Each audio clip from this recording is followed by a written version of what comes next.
Le monde a ses yeux braqués sur nous. La vision claire, le leadership absolu. Infolook TV, l'avenir en grand. Avec DG Grégoire Chitengue, le bâtisseur, le talent. Infolook TV, c'est la passion, c'est le moment. Infolook TV vous informer, c'est notre devoir. Nous allons parler de l'église Nouvelle Apostolat Authentique. Voilà, c'est de cette église dont nous allons parler aujourd'hui. Vous allez d'ailleurs regarder sur le plateau, nous avons l'apôtre Vali Kamba. Voilà, il est là. Apôtre, bonjour. Bonjour. C'est bon, je crois peut-être qu'avec vous, on va tenter d'échanger sur l'église. Pas de problème, nous sommes ici. Une brève présentation. Merci pour la parole nous accordée. L'église Nouvelle Apostolat Authentique est l'église de notre Seigneur Jésus. C'est la continuité de l'œuvre apostolique commencée avec l'église primitive, qui est dirigée aujourd'hui par l'apôtre patriarche Christophe Kabongo Kantu. L'église Nouvelle Apostolat Authentique, elle a pour mission d'aller dans toutes les nations et de faire de toutes les nations des disciples de Jésus, conformément à la mission leur confiée par le Seigneur Jésus dans le livre de Matthieu, chapitre 28, verset 19. Le Seigneur Jésus a envoyé les apôtres avec la mission de baptiser, la dispensation des sacrements, afin de faire des nations les disciples du Seigneur Jésus. Et c'est ça la mission de l'Église Nouvelle Apostolat Authentique. Elle est représentée dans le monde entier, donc c'est une église internationale. Voilà ce que nous pouvons présenter de manière brève sur l'église Nouvelle Apostolat. Voilà, merci apôtre Vali Kamba. Vous venez de le faire.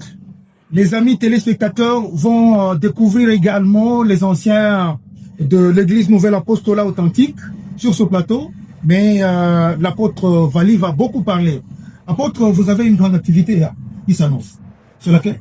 Exactement, nous avons une grande activité, telle que je le dis, dans l'accomplissement de la mission confiée par le Seigneur Jésus, celle d'aller dans toutes les nations.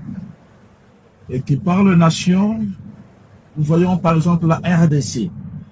Or, la nation, elle est composée de plusieurs provinces. Donc, il faut aller jusqu'aux extrémités de la terre. C'est dans cette optique que l'apôtre patriarche Christophe Kabongo Kantu de l'église Nouvelle Apostolat Authentique va visiter la province du Kasaï central et plus particulièrement la ville de Kananga. Et là, vous parlez de la cité, la communauté Cité Céleste. Ici, nous sommes Cité Céleste est d'une des communautés de l'église Nouvelle Apostolat Authentique ici à Kananga. Voilà, merci bien. Apôtre Vali Kamba, vous l'avez bien dit. Et l'activité, c'est pour quand? L'activité aura lieu ce dimanche 9 août 2026 au Stadium de l'Espoir. L'Espoir, Stadium de l'Espoir. C'est au niveau de l'avenue du Cassis. Voilà. En face du district de la police. Et là, je crois peut-être qu'il y aura un grand culte. Un culte qui pourra prendre toute une journée, apôtre. Ah non, pas toute une journée. Il n'existe pas de grands et de petits cultes. Le Seigneur Jésus nous parle à chaque instant. Il dit, là où deux ou trois s'assemblent à mon nom, je suis parmi eux. Donc, il n'existe pas de grands et de petits cultes, c'est un culte solennel, mais qui sera tenu par le primat de l'église Nouvelle Apostolat Authentique. Ça ne prendra pas toute la journée. Ça ne sert à rien d'avoir la constipation spirituelle. On donne le temps ou de l'enseignement pour nous préparer. En fait, la mission de l'apôtre patriarche, il vient pour préparer, continuer à préparer, n'est-ce pas, les belles épouses que nous sommes, afin d'être prêts pour le jour du retour de notre Seigneur Jésus, raison pour laquelle le service divin aura son timing, et après cela, il appartiendra à chacun de vivre le salut divin après le serment divin. Cérémonie du vin, après la cérémonie de vin. Ouais, cela veut dire il va méditer, c'est que le Seigneur va nous dire à travers l'apôtre patriarche, et vivre le sacrement que le Seigneur signifie, mettre en pratique ce que le Seigneur Jésus va nous parler à travers l'apôtre. Et il sera à la tête d'une forte délégation, apparemment. Oui, il y a une délégation qui est annoncée pour la de l'apôtre patriarche. Nous aurons l'apôtre des districts Podon Moulamba. Nous aurons l'apôtre de Brillionceau. Nous aurons également les évêques, Kachaman, Albert Kachaman. Nous aurons l'évêque Badjo. Il y aura également quelques frères et sœurs, serviteurs de Dieu, qui vont là. Voilà, merci bien, apôtre Vali Kamba. Vous avez vraiment étalé la matière. C'est le temps pour nous de dire à nos téléspectateurs et aux auditeurs, parce que cette émission passera également à la radio dans le cadre de Tuyau Magique. Nous allons tenter d'expliquer comment ça se passe. Mais normalement, la grande activité, c'est donc le dimanche 9 août 2026 au Stadium de l'Espoir. Une grande activité avec l'église nouvelle Apostolat authentique. Et là, c'est l'apôtre Vali Kamba qui est en train de vous expliquer comment ça va se passer. C'est d'abord ce culte.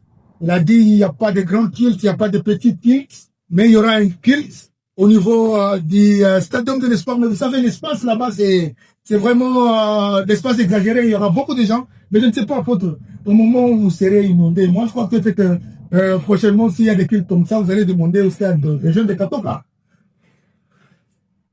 Bien sûr. En fait, nous y allons progressivement. Tel que vous le savez, l'Église nouvelle apostolat authentique, la continuité de l'œuvre des apôtres, qui a commencé, qui a vu jour en République démocratique du Congo en l'an 2022. Et donc, nous y allons. Et l'avenir, nous savons que le Seigneur Jésus va tourner plusieurs disciples. Et selon le besoin, nous allons voir si on pourra le faire ainsi. Voilà, les anciens vont nous excuser parce que là, je voulais entrer dans la cuisine interne de l'église. Apôtre, je ne sais pas si vous permettez que je pose une question qui m'arrive en tête. Je crois qu'il n'y a pas de question tabou. Non, il n'y a pas de question tabou. Voilà. Je voulais avoir une précision. Quelle différence il y a entre l'église nouvelle apostolat antique et l'église néo-apostolique? Voilà. Merci beaucoup pour la question.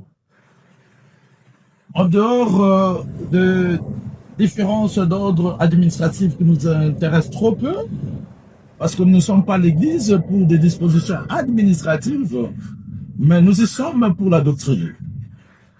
La grande différence qui existe entre l'église nouvelle apostolat authentique et l'église non apostolique, qui est même à la base du schisme qui a connu l'église non apostolique, c'est sur le plan doctrinal. Le premier point sur lequel nous ne sommes pas mis d'accord, c'est exactement sur le point de l'ordination de la femme. Aujourd'hui, et contrairement, n'est-ce pas, à l'église néo-apostolique à laquelle nous avions cru tous à l'époque, aujourd'hui, dans l'église néo-apostolique, on ordonne les femmes. Et nous nous sommes inscrits en faux. Nous n'avons pas adhéré parce que à cette disposition n'étant pas biblique. Mais c'est une disposition qui provient de la pensée des hommes.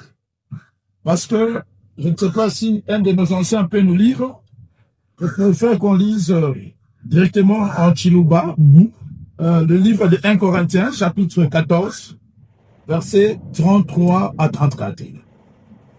Et pendant que l'on s'est en train... Il dit en quelques termes. En quelques termes, on dit, comme dans toutes les assemblées de saints, il n'est pas permis à une femme, n'est-ce pas, d'y enseigner.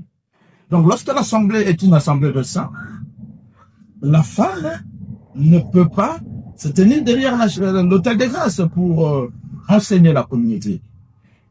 Cette disposition n'est pas une volonté libérée de l'Église nouvelle apostolat authentique, mais est une disposition biblique.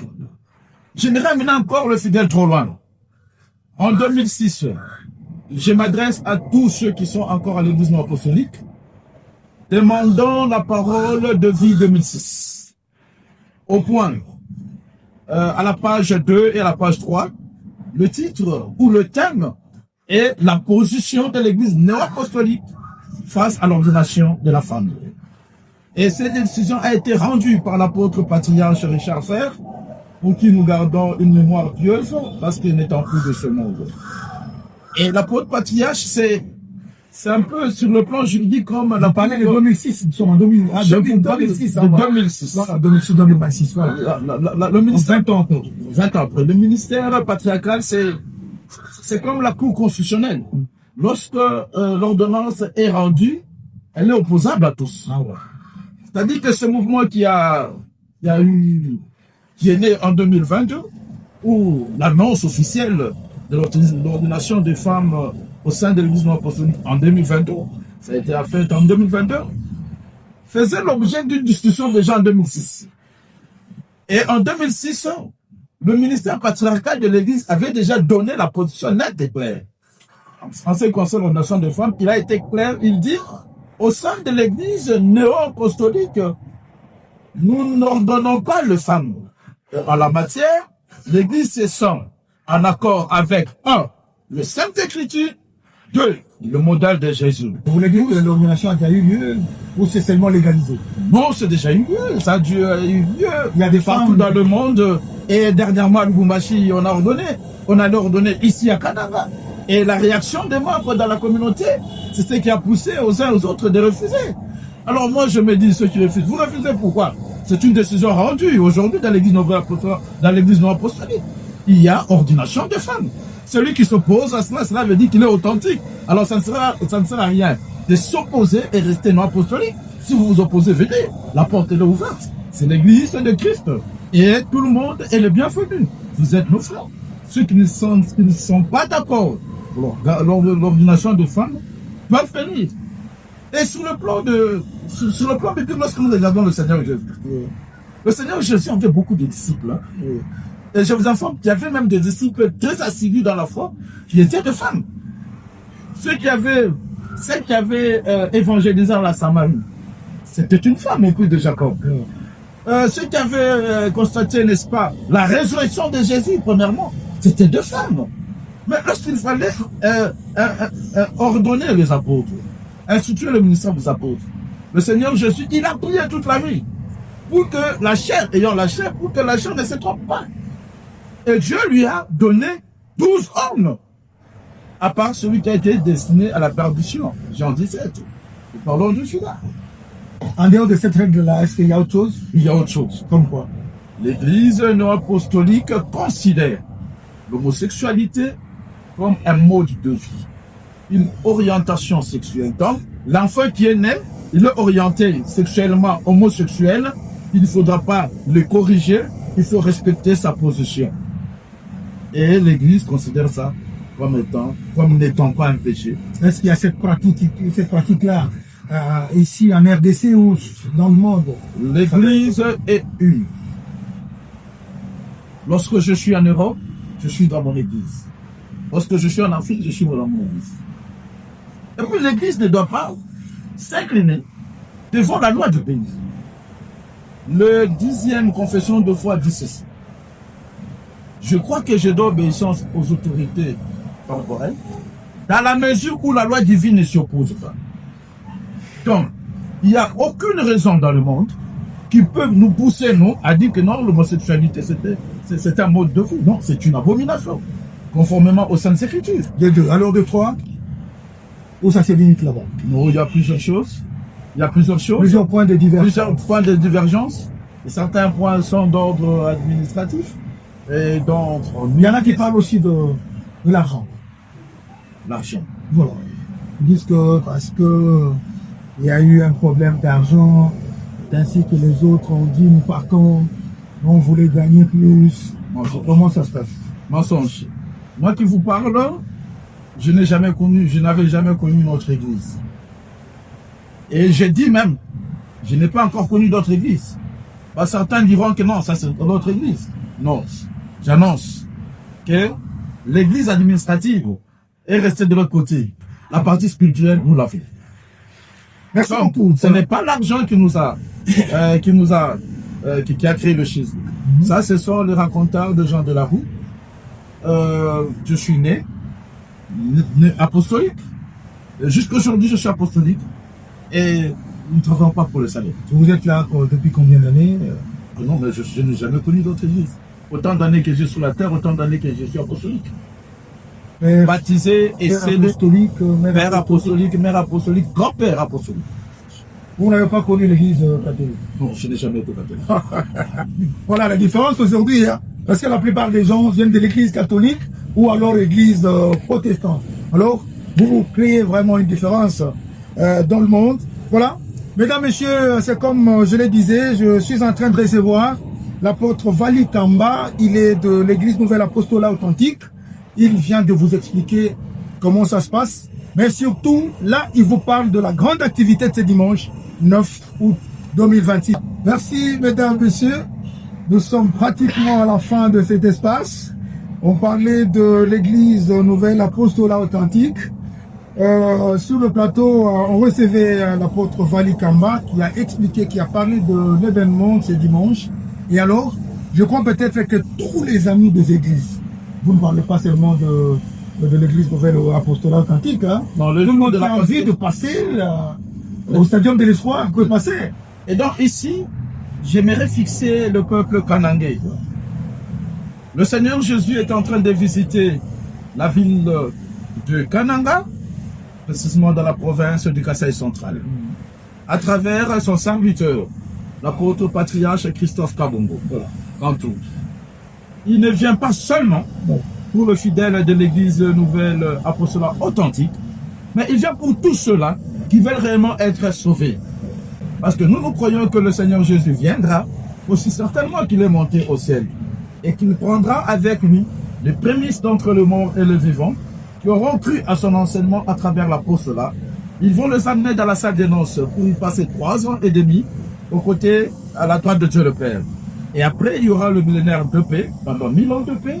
Et là, nous allons faire la grande évangélisation à côté de Jésus. Mais pour y avoir accès, il y a le préalable. Quel sont le préalable? Nous sommes dans le livre de Matthieu 28. Il faut recevoir le sacrement. Le sacrement, nous avons le baptême d'eau. Nous avons la Sainte Seine. Nous avons le Saint-Esprit. Celui qui reçoit le Saint-Esprit de la par imposition de main des apôtres, son nom est inscrit dans le livre de l'amour. Il devient enfant de Dieu, il entre dans la filiation divine.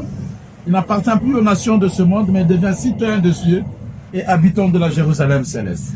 Maintenant, l'enseignement que l'apôtre patriarche nous amène est celle de nous annoncer que, attention, le Seigneur Jésus vient. Pour ceux qui ont déjà reçu le sacrement, nous nous retrouvons dans l'obligation de conformer notre vie à l'enseignement de Jésus. Pour ceux qui n'ont pas encore reçu le sacrement, l'apostolat de Jésus est encore en activité.